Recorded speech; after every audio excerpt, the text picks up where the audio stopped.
Hey YouTube, Brian, LCS. Thanks for stopping by the channel. And this video, all comic books have value. Yeah, so what does that mean?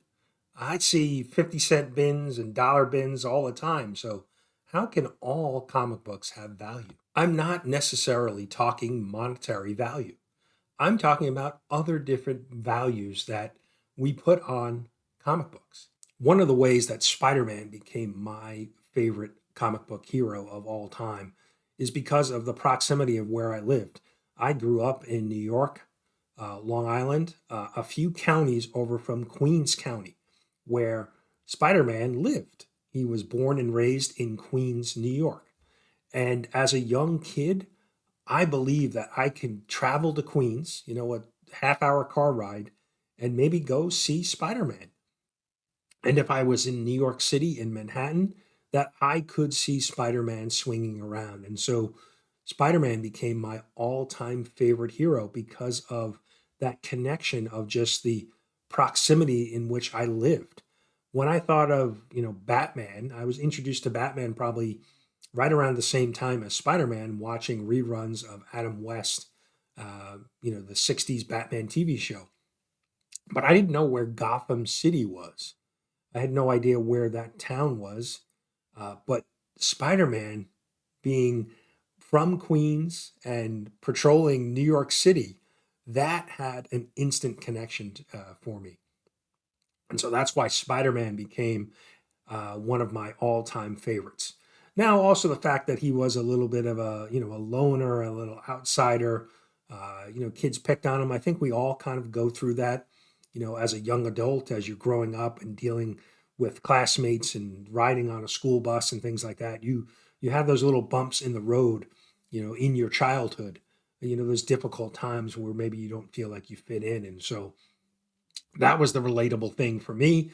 And I know for, thousands of people out there that Spider-Man was that relatable for them. And so that's why for me, Spider-Man and the character and the comics have tremendous value because of the stories and the connection that I made with him as a character, as a young kid.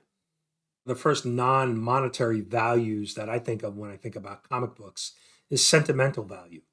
I remember being a young kid and my dad taking me to a local toy store where I saw Spider Man and the Green Goblin battle it out in the aisles of the toy store.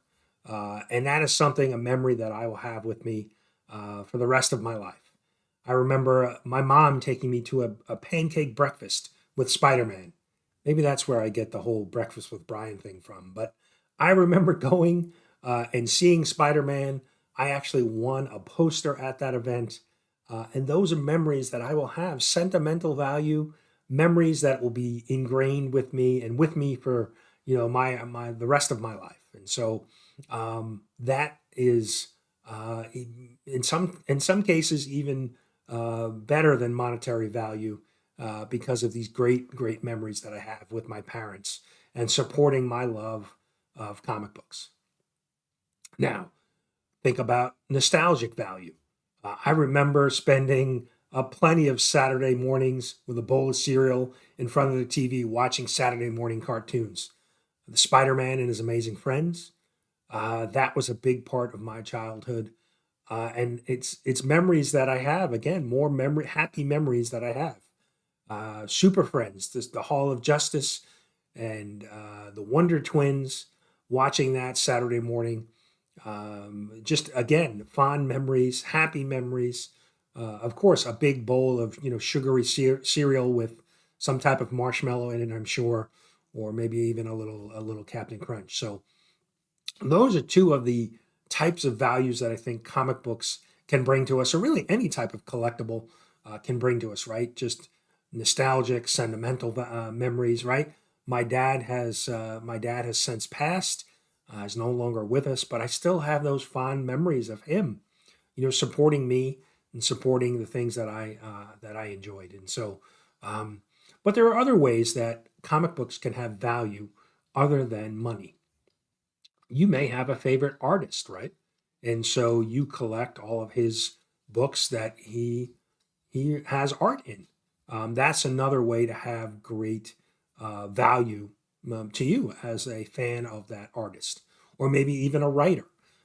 Maybe you have a favorite writer, and so you collect all of the books that he has done, he or she has done writing on, right? And it's just another way that you make a connection. And that book, because that person is your favorite, has value to you, and it has nothing to do with a price tag on the book. And so, and there's many different things that we can associate value with, other than money, right? So, when you go through those dollar bins or those 50-cent bins and find some books that have value to you for whatever reason, has nothing to do with what the FMV of that book may be, or what you could sell it on, in the secondary market. Nothing to do with that. There's other types of value. And so that's why I believe that comics, and any really collectible, has value regardless of that sticker, that price tag. So what do you think? What do you think about, do all comic books have value in some way, some shape or form? So let me know down in the comments some of the ways that comic books have value other than monetary for you. Is it, like I said, is it sentimental, nostalgic? Is it writer based, artist based? Let me know. Love to hear your thoughts. As always, thanks for watching, and we'll see you in the comments.